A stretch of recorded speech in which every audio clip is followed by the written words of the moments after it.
Hello everyone, c'est moi pour ma vidéo du dimanche. J'espère que vous allez bien et que vous avez passé une très bonne semaine. Alors moi, vous savez, grâce aux vacances scolaires, je peux me générer un peu plus de temps pour m'adonner à ma passion, à savoir la lecture.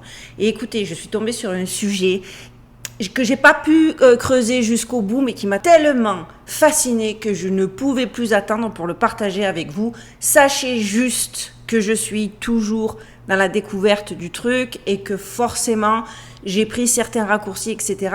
Mais je pense que ce sera potentiellement une vidéo qui aura plusieurs épisodes, que ce sera un sujet qui nécessitera plusieurs épisodes parce que ce truc est dingue. J'espère qu'il va vous passionner autant qu'il m'a passionné à moi.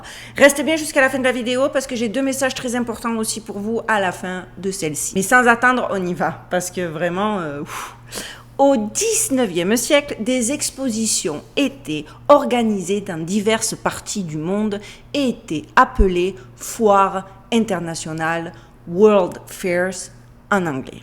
Malgré le haut niveau de compétences des constructions réalisées lors de ces foires, elles ne restaient debout que pendant une courte, très courte, trop courte peut-être période.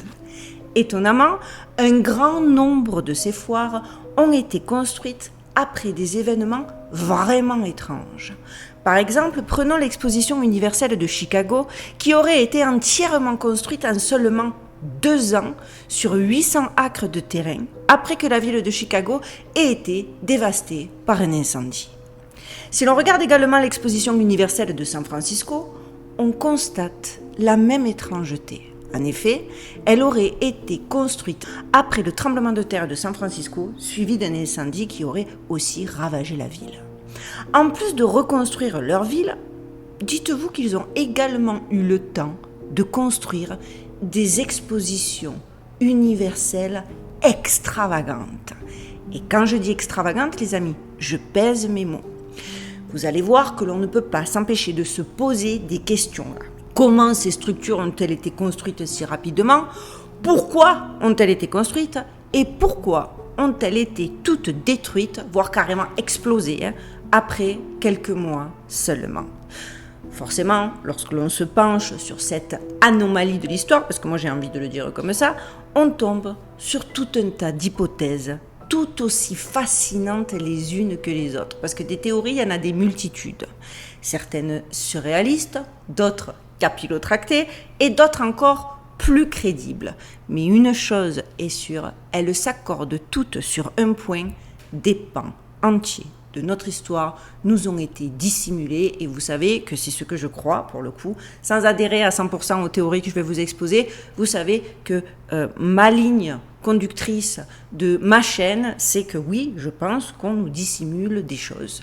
N'en déplaise à ceux à qui ça énerve et que ça gêne aux entournures. Et honnêtement, après m'être penchée sur ce sujet des World Fairs, j'en suis venue à adhérer à certaines des théories qui veulent que l'humanité a été comme réinitialisée à un certain moment. Et j'y crois d'autant plus que depuis la mascarade pandémie, la masca pandémie, on a entendu pour la première fois, pour la plupart d'entre nous, le terme reset, et que comme effectivement l'histoire n'est qu'un éternel recommencement, quand je suis tombée sur cette théorie, je me suis dit mais ça a tellement de sens quoi. Les gens, à une époque, vous allez le voir, et ça de manière indiscutable, étaient beaucoup plus calculés et semblaient posséder une sorte de connaissance inexplicable.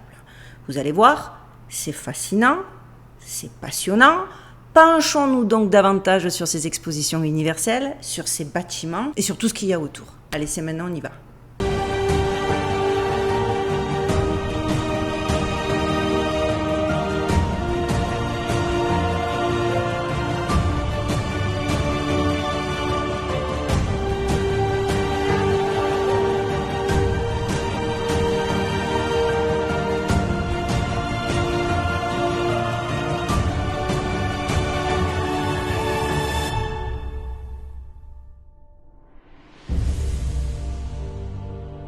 J'espère que mon nouveau générique vous a plu. Dites-moi-le en commentaire. Je tiens à remercier une de mes abonnées, elle est hyper talentueuse. Je vous mettrai le lien de son Instagram pour que vous alliez voir et son TikTok pour que vous alliez voir ce qu'elle fait. Franchement, elle fait des short stories sur tous les sujets qui nous intéressent. Elle a une façon d'éditer qui est assez sensationnelle et je la remercie encore du fond du cœur pour ce joli générique. Bref. Alors, vous allez voir que mon sujet d'aujourd'hui pourrait presque commencer comme une histoire de conte de fées. Il était une fois au 19e siècle une époque mystérieuse où des expositions spectaculaires se déployaient dans différentes parties du monde.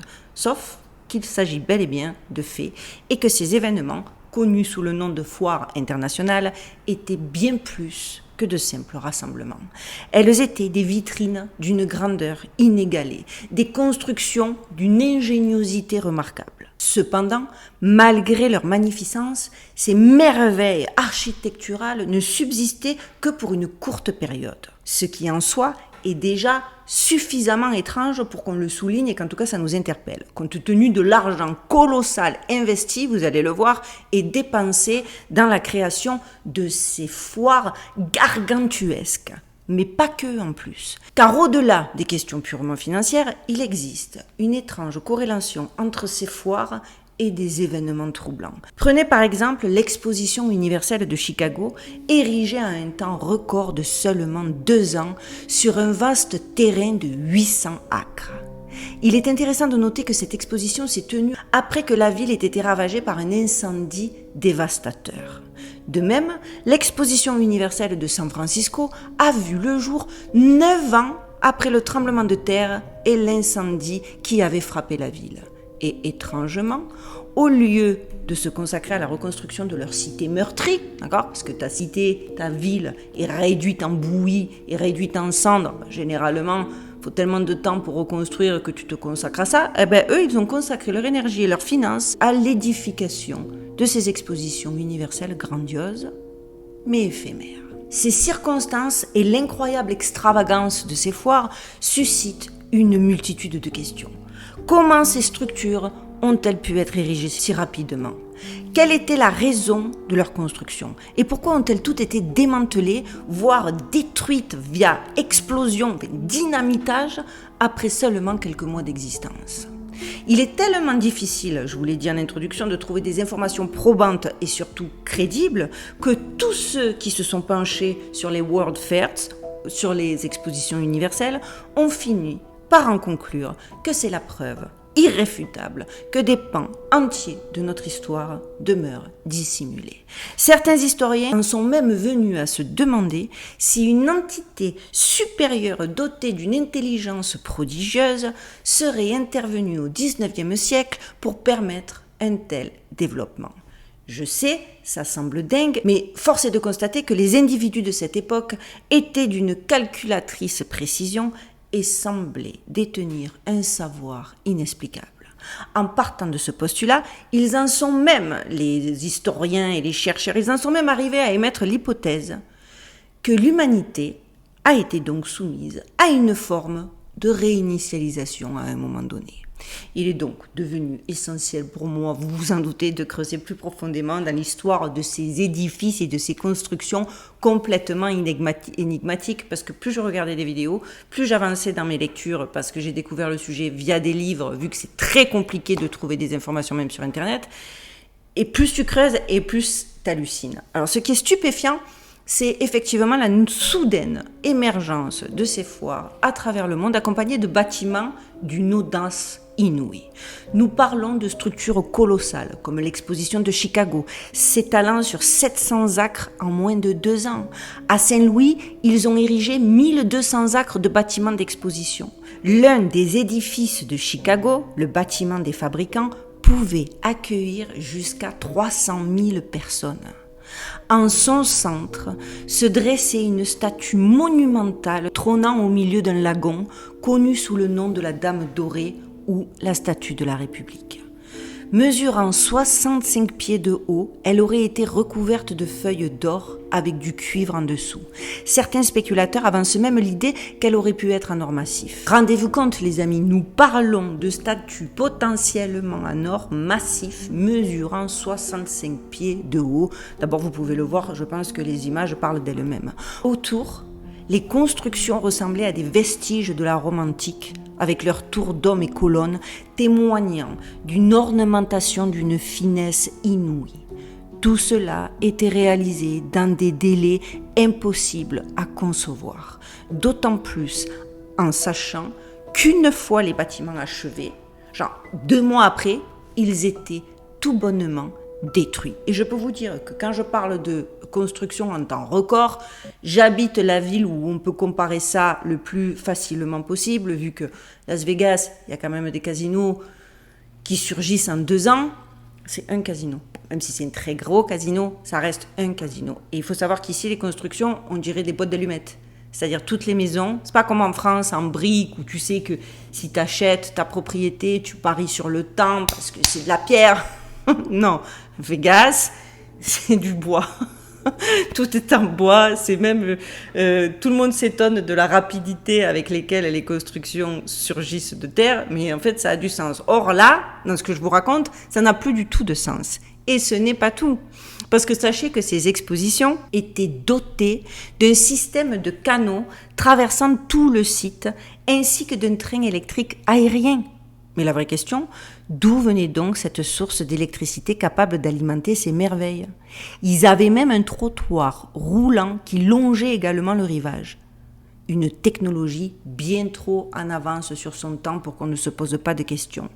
Les gens se demandaient d'où provenait une telle avancée, car cela dépassait de loin toutes les lumières présentes à New York ou à l'exposition ou à Chicago, donc à l'époque de l'exposition. Pour vous dire, rendez-vous compte, la plupart des gens, chez eux, ils s'allumaient encore à la bougie. Et le top du luxe, c'était de bénéficier de gaz. Et eux, ils ont fait des foires universelles où vous allez voir, l'électricité n'était pas un problème, c'était limite de la rétro-ingénierie. Enfin, ça n'a pas de sens. On pourrait limite parler d'anachronie, si vous voyez ce que je veux dire. Et donc les mecs, ils sortaient de chez eux, ou le soir, ils se baladaient avec une bougie qu'ils écrivaient avec une plume, et ils étaient projetés dans ces foires, dans une ville, dans des villes, des mini-villes baignées d'une illumination extraordinaire, un délire. C'est là que tu vois que quand même l'humain est facilement manipulable, parce que un tel décalage, et la population s'est pas dit mais attends, on est en train de nous dissimuler des trucs de fou. Qu'est-ce que c'est ? Des mini-soleils ? Comment sont-ils arrivés à se faire ça ? Pourquoi nous, dans nos maisons, c'est pas la même ?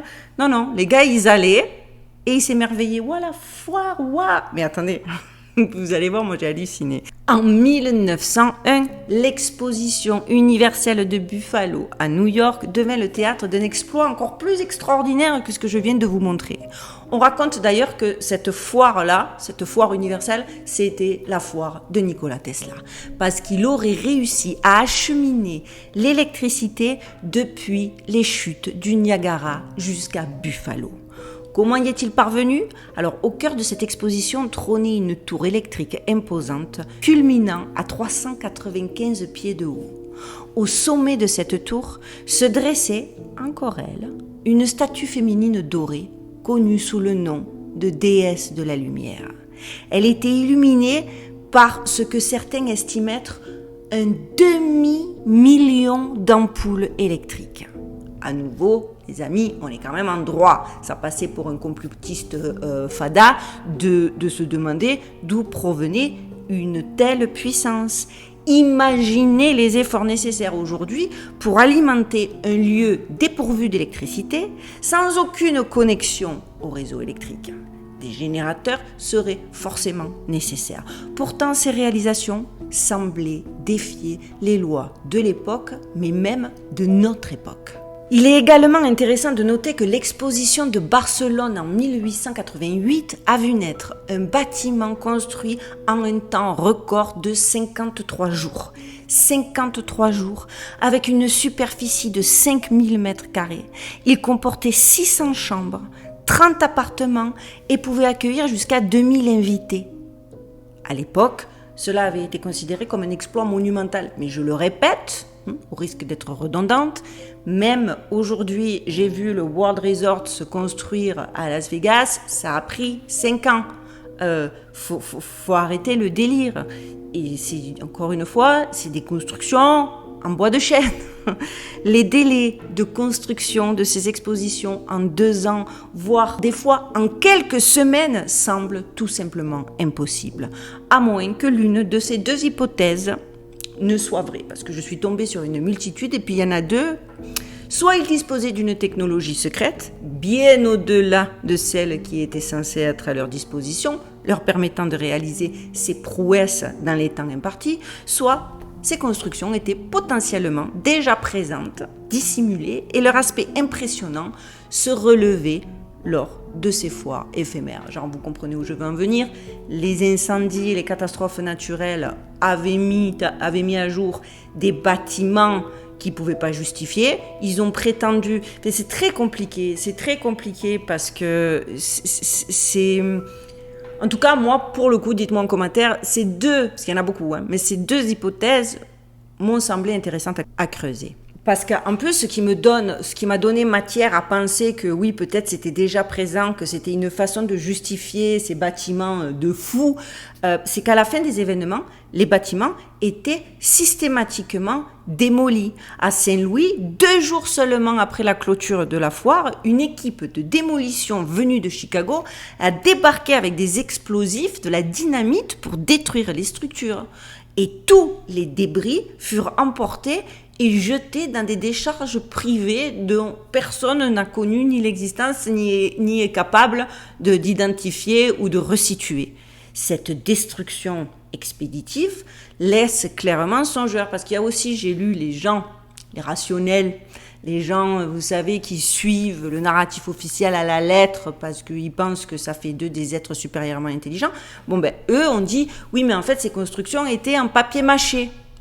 Même en papier mâché, ça prend plus de temps. La preuve en est, je vis dans la ville par excellence du fake, du superficiel, et ça prend quand même pas si peu de temps, dont votre théorie, vos explications à vous est fausse. Les foires internationales témoignent d'une époque pas si lointaine où l'humanité semblait avoir atteint un niveau de vie et de connaissance étonnamment bien supérieur à celui que nous connaissons aujourd'hui. Ces constructions, pour les architectes non vendus au système qui les ont étudiés, semblent basées sur des principes de cymatique et de géométrie sacrée, révélant une profonde compréhension des lois de l'univers. Cependant, ces foires étaient bien plus que de simples manifestations de grandeur et de progrès. Forcément, sinon on s'en rappellerait, ça n'aurait pas été détruit, et aujourd'hui, j'aurais pas passé mon temps à essayer de trouver en dehors des livres que je bouquine des informations impossibles à mettre la main dessus. Donc, quand pareil, j'ai vu les hypothèses qui sous-entendaient qu'un objectif sous-jacent et sinistre était caché derrière ça, je m'y suis intéressée. Et quand la théorie m'est apparue et qui était la suivante, qui voudrait que ces expositions universelles, le but était d'enseigner un récit historique spécifique à la population, un récit auquel elle devait croire et auquel elle devait adhérer, je me suis dit, pourquoi pas ? Parce que de manière troublante, le monde dans lequel nous vivons aujourd'hui puise ses origines dans ces époques énigmatiques. Il ne reste aujourd'hui qu'un bâtiment de toutes ces World Fairs, de toutes ces expositions universelles, c'est le musée des sciences de Chicago, qui témoigne de cette époque révolue. Cependant, comme vous pouvez le voir sur les photos, même ce bâtiment a subi des transformations et n'est plus tout à fait le même qu'à l'époque de la foire. Les intérieurs en marbre et autres ornements ont été retirés et il semble avoir perdu une partie de son âme d'antan. Parce que c'est vrai, regardez les bâtiments avant, regardez les bâtiments aujourd'hui. Comment, avant, on pouvait construire des merveilles d'architecture avec un souci du détail, un souci de l'esthétique. Et aujourd'hui, voilà, on a des blocs dégueulasses et on nous fait croire que c'est ça le progrès. Pourquoi ils ont rendu le musée du Chicago plus laid que ce qu'il était, plus laid alors qu'il était superbe. Alors que nous plongeons dans les mystères de ces expositions, les amis, nous découvrons des bizarreries qui défient notre compréhension. Les foires internationales du 19e siècle restent une énigme captivante, témoignant d'un passé oublié, d'une époque où l'humanité aurait pu toucher des sommets inégalés de savoir et de technologie. Pourquoi a-t-on Pourquoi a-t-on rétrogradé ? Clairement, dans les périodes tumultueuses de la période grégorienne et l'ère victorienne, des événements mystérieux et ces expositions universelles semblaient cacher de sombres secrets. Il est bien normal que certains pensent qu'au cœur de ces expositions se trouve donc une vérité inavouée, dissimulée dans les méandres de l'histoire. Comment ces gigantesques bâtiments et statues ont-ils pu être construits en si peu de temps, sans machines ni outils sophistiqués, je le répète? Où étaient ces ouvriers qualifiés et d'où venaient-ils? Il semble impossible qu'une telle prouesse ait été réalisée à l'époque avec des moyens si limités. Ça n'a pas de sens, ce n'est pas moi qui le dis, je ne suis pas architecte, c'est mes recherches, c'est les livres, c'est des personnes qui s'y connaissent, d'accord? Pourtant, la foire de Chicago fut un triomphe, pour ne parler que d'elle, parce que je pourrais faire 10 vidéos pour parler de toutes les foires. Celle-là, elle fut un triomphe retentissant, l'un des événements les plus importants de l'époque, exposant aux yeux du monde entier l'Amérique de demain. Et pourtant, moins d'1 an après son ouverture, en octobre 1893, la foire fut fermée, je vous le disais, détruite, brûlée, dynamitée. Ce qui est d'autant plus étonnant que la ville de Chicago avait été dévastée, je vous l'ai dit en introduction, par le grand incendie en 1871. Que donc tu n'as pas envie de risquer qu'il y ait un autre incendie qui se déclenche parce que tu t'amuses à détruire un truc magnifique en plus que tu as construit. Mais justement, certains architectes ont souligné que non seulement Chicago fut reconstruit en même temps que les World Fair, mais qu'en plus ça a été reconstruit, qu'apparemment ça a été fait selon un plan soigneusement élaboré par les élites et les sociétés secrètes, ce qui ne m'étonne pas, puisque vous savez qu'autour de Chicago, je vous l'ai dit à plusieurs reprises, il y a beaucoup de mystères. Et donc ces théories avancent que justement ces expositions universelles ont joué un rôle crucial dans la mise en scène de cette renaissance, conditionnant et reprogrammant l'esprit des Américains. Je ne sais pas pour vous, moi ça a fait du sens, je le répète, ce n'est pas une théorie sortie tout droit de mon cerveau, ce sont des gens qui ont consacré leur vie à faire ces recherches. Du coup, les plus curieux, et pour moi les plus intelligents, parce que la curiosité va de pair avec l'intelligence, ont cherché à comprendre ce qui se cachait réellement derrière tout cela, bien décidés à trouver des explications. Et comme je vous le disais, plusieurs pistes ont été explorées par des historiens, des architectes, mais je suis tombée sur une théorie, encore une fois, au travers de mes lectures, qui a commencé moi personnellement à retenir mon attention. Et si les bâtiments de l'exposition universelle de Chicago avaient été construits avec des vestiges de la civilisation de la Grande Tartarie? Existait-il une technologie occulte empruntée à la Grande Tartarie qui était utilisée lors de ces expositions? La question est posée. Je sais qu'on peut se dire, mais enfin la Grande Tartarie c'est un mythe, c'est une légende. Regardez ma vidéo sur les dernières découvertes qui ont été faites et revenez m'agresser plus tard. Cette hypothèse avance qu'il semblerait que les élites et leurs sociétés secrètes avaient minutieusement planifié cette grande réinitialisation de la société.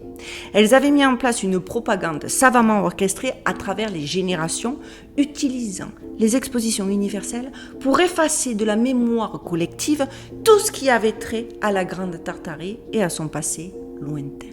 Les immigrants turcs venus de la Grande Tartarie et de la Russie du Nord étaient transportés vers l'est des États-Unis où ils étaient utilisés comme main-d'œuvre bon marché dans les industries en plein essor. Les enfants de ces migrants, souvent orphelins ou issus de familles pauvres, étaient les plus vulnérables.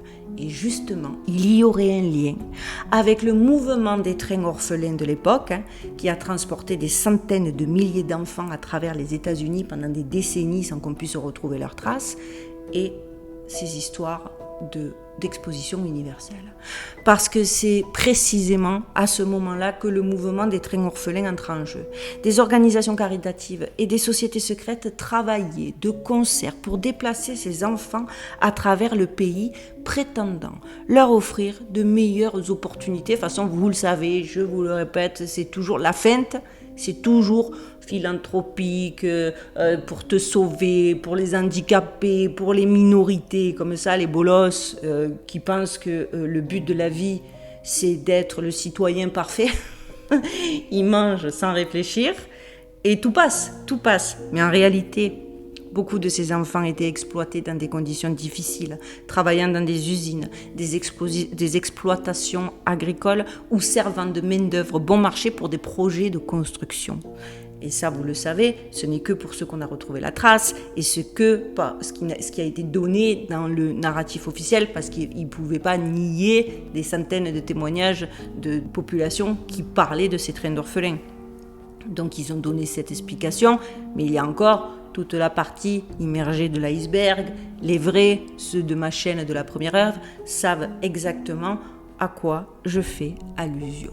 Ce lien entre les expositions universelles, la construction rapide des bâtiments et l'exploitation des enfants a conduit à des théories selon laquelle la technologie avancée de la Grande Tartarie était utilisée pour accomplir ces tâches pendant les foires exceptionnelles.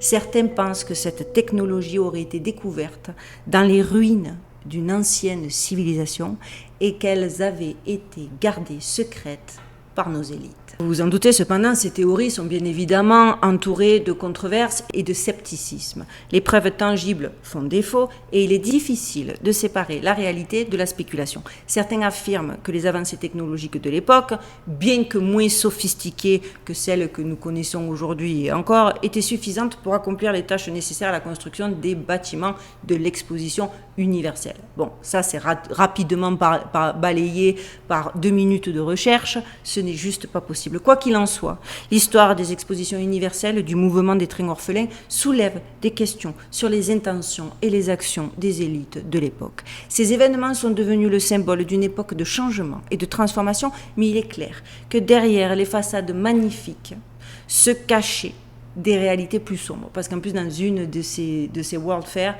il y a eu une histoire avec un serial killer. Moi, vous le savez, dans ma tête, les ingrédients, ils étaient là. Enfants, meurtre, rituel. Vous voyez, comment pouvons-nous être certains que l'histoire qui nous a été enseignée est totalement vraie, ou que les sociétés ont évolué comme notre culture nous l'a appris? Des chercheurs indépendants du monde entier apportent de nouveaux éclairages sur ce sujet et le mystère, n'en déplaise à certains, s'épaissit de jour en jour. La planète a-t-elle été autrefois abritée par des civilisations très développées?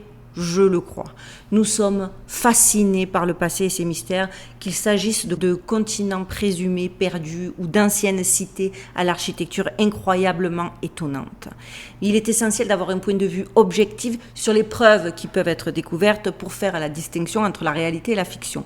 Dans cet esprit, et au vu des éléments et des faits de certaines architectures et à travers le monde, que ce soit Petra, que ce soit les pyramides, que ce soit Angkor, que ce soit... Vous voyez, il y a tellement d'incroyables choses qui ont été construites qu'on peut clairement se demander s'il n'est pas possible qu'il ait existé, il y a de cela bien longtemps, un empire largement oublié, voire dissimulé dans les méandres de l'histoire. En me penchant sur les World Fair, j'ai plongé encore plus loin sur le sujet de la Tartarie. Alors, pour ceux qui le demandent, la Tartarie, c'est le nom d'un empire pré-mongol qui a débuté dans le nord de l'Asie avant de s'étendre dans l'hémisphère nord.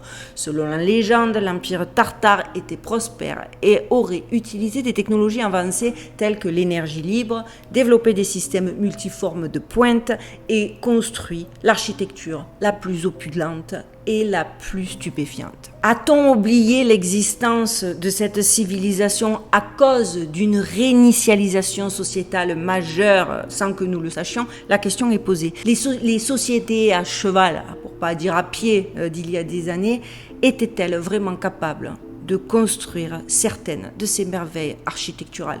Quand moi on me dit, faut arrêter de délirer, quand on me dit que Petra, là, je fais un bond, je parle pas, je vais pas parler des World Fair où il y a peut-être des gens, des architectes qui vont vouloir venir polémiquer avec moi. On va choisir Petra. Petra, les gars, ils nous disent que ceci a été construit avec des marteaux et des ciseaux. Non mais qui croit ça? Mais regardez les images, la complexité de l'architecture dans la roche. Et ça, c'est qu'un exemple. Il faut arrêter de prendre les gens pour des débiles. Et ceux qui ont une explication et qui trouvent que oui, c'est possible avec des marteaux, des burins et du papier de verre, on peut construire ça. Mais partez, S'il vous plaît, quittez ma chaîne. Je vous en supplie, parce que pour moi, c'est une aberration.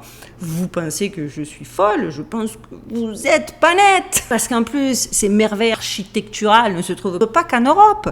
Il y en a en Asie, il y en a en Amérique du Nord, il y en a en Amérique du Sud, il y en a en Inde. Enfin, c'est pas des phénomènes, eux, ils savaient pas. Non, c'est-à-dire à travers des architectures qu'il a été impossible de dissimuler, qu'on en découvre encore aujourd'hui, on voit des choses inexplicables, des détails qu'aujourd'hui, des spécialistes te disent que même avec le laser le plus puissant et le plus précis, on n'est pas capable de reproduire. Et donc, je trouve qu'en partant de ces postulats-là, on a le droit de se poser toutes les questions que l'on veut, légitimement, sans passer pour des tarés. En plus, aussi, chose que j'ai notée dans mon livre et qui a du sens, sachez que la civilisation de la Tartarie est littéralement la civilisation enfouie sous nos pieds. Comme l'auraient dit les Grecs, la Tartarie signifie littéralement le monde souterrain. Du coup, dans cette théorie, toujours, des légendes font état de créatures d'une taille et de prouesse physique énormes. Il ne s'agissait pas tout à fait d'Homo sapiens, mais on les retrouve dans pratiquement toutes les sociétés modernes. Vous voyez de quoi je parle. Je vous parle bien sûr des géants. Il est intéressant de comparer les tailles moyennes que ces races de géants auraient possédées. Dans toutes les légendes anciennes, les géants sont exterminés de la Terre à la suite d'une catastrophe mondiale qui anéantit leur culture et certains signes de leur passage à travers le monde. C'est là aussi un autre trait distinctif, il me semble, qui nécessite d'être souligné. Parce que, encore une fois, j'en reviens, je me sers du Warfare, mais ça marche pour toutes ces œuvres architecturales incroyables qu'on n'arrive pas à s'expliquer aujourd'hui, et dans le monde entier. Certains de ces bâtiments, de ces cathédrales, n'ont pas pu être construits pour des humains de 1,90 m. Les portes semblent avoir été conçues pour des géants. Enfin, les mecs, vous vous rendez compte comment c'était compliqué pour eux? Et ils s'étaient dit, non, vas-y, viens, on fait un truc. Ça va être 10 fois plus dur, ça va prendre 10 fois plus de temps, mais il faut que ce soit grand. On est tout petit. On va faire un truc au cas où, on ne sait pas. Non, c'est pas possible. De grandes salles et des lieux de culte avec des plafonds si hauts qu'il serait impossible de construire quelque chose comme cela aujourd'hui pour les prix de l'époque. Parce qu'en plus, il y a ça, il y a l'aspect financier. Les portes de Santa Croce semblent avoir été construites pour quelque chose que nous n'avons jamais vu sur ce monde. Pourquoi les architectes anciens ont-ils fait cela ? Était-ce vraiment notre société qui a construit ces structures ? Cette ancienne société avait-elle une plus grande portée autour du globe que nous le pensions à l'origine, vu que, en plus, même à cultures différentes, à pays différents, à développements différents, on retrouve quand même cette démesure à travers le monde. Il y a de quoi se poser des questions. Donc, vous l'avez compris, mes sujets en ce moment vont tourner autour de la Grande Tartarie, autour de l'existence des géants potentiels. En plus, les géants, les enfants, les contes pour enfants, les ogres, vous voyez ? Mais il y a plein de trucs qui, au vu de mes recherches, se sont emboîtés les uns avec les autres et j'avais réellement envie de partager ça avec vous parce que je trouve fascinant, que c'est un moyen aussi de vous faire mes vidéos tout en prenant un petit peu de temps pour moi pendant les vacances scolaires de mon fils. Voilà les amis, j'espère que ce sujet vous aura plu, que je ne serai pas partie dans tous les sens, c'est possible, mais en même temps c'est tellement fascinant et il y a tellement de questions, dites-moi-le en commentaire parce que moi, ça m'éclate et je suis enthousiaste de cette curiosité, je suis enthousiaste de pouvoir explorer toutes les pistes sans a priori et sans vivre dans une toute petite boîte fermée où je ne regarde par le tout petit trou de la serrure et où je prétends tout savoir. Voilà, encore une fois, je le répète, cette chaîne est la chaîne du possible. Les amis, c'est fini. Avant de vous laisser, j'ai 2 messages extrêmement importants. Pour les gens qui vivent dans le Nord-Pas-de-Calais, il y a cette histoire assez tragique. Ce joli chien que vous voyez en photo cherche à être adopté parce que malheureusement, lors d'une promenade avec son maître, il y a eu un terrible drame. et le chien se retrouve aujourd'hui orphelin. Grâce à Origine Animale, j'ai eu vent de cette histoire et je voulais vraiment mobiliser ma communauté pour savoir si vous connaissez, si vous êtes intéressé ou si vous pouvez partager l'info. Voilà, pour que ce petit chien trouve une famille rapidement. C'est assez urgent. Je l'avais déjà mis sur mon Instagram. Je le répète aujourd'hui sur ma chaîne. Ce serait vraiment incroyable si on pouvait aider ce petit chien. Aussi, deuxième info, donc merci d'avance à ma communauté, je sais que vous êtes au top. Deuxième info, merci, je voulais vous remercier parce que, vous savez, mon ami qui avait fait ce livre pour la fête des mères, vous avez été nombreux à le lui commander, je vous remercie. Je vais abuser, mais si vous pouvez aller, parce que ça m'intéresse aussi d'avoir les retours, si vous pouvez aller sur Amazon, lâcher des petites étoiles pour dire exactement ce que vous en avez pensé, et aussi je m'y prends peut-être un peu tard, elle a fait la même pour les papas que vous retrouvez sur le même lien, mais je remettrai le lien dans la barre de description. C'est un peu tard. En même temps, est-ce qu'on doit vraiment attendre une occasion pour dire à son papa ou à sa maman qu'on les aime? C'est pas sûr, donc c'est toujours disponible. Mais on serait curieux, parce qu'il s'agit aussi de s'améliorer, il s'agit aussi de savoir si les gens étaient contents, parce qu'on veut avoir un suivi pour qu'au prochain coup, ce soit encore mieux. Laissez vos impressions sur Amazon, sur son Amazon, ce serait vraiment cool de votre part. Voilà, en tout cas, j'ai fini de vous solliciter. Ah non, pardon, vous connaissez le système, s'il vous plaît, pour ma chaîne, on like, ça coûte rien. On commente, c'est le top pour le référencement, ça m'aide au niveau de l'algorithme. On partage, parfait. N'oubliez pas de cliquer sur la petite cloche, même si c'est vu que YouTube m'aime pas, ça fonctionne une fois sur deux. De toute façon, je poste tous les dimanches. Et les petits nouveaux, s'il vous plaît, abonnez-vous. Plus la communauté est grosse, plus on est fort. Et surtout, rejoignez-moi sur mon Instagram parce que je poste en story. Je suis très active en story, surtout tous les jours. Et ça nous permet de rester en contact entre un dimanche et l'autre dimanche. Voilà, cette fois-ci, c'est fini.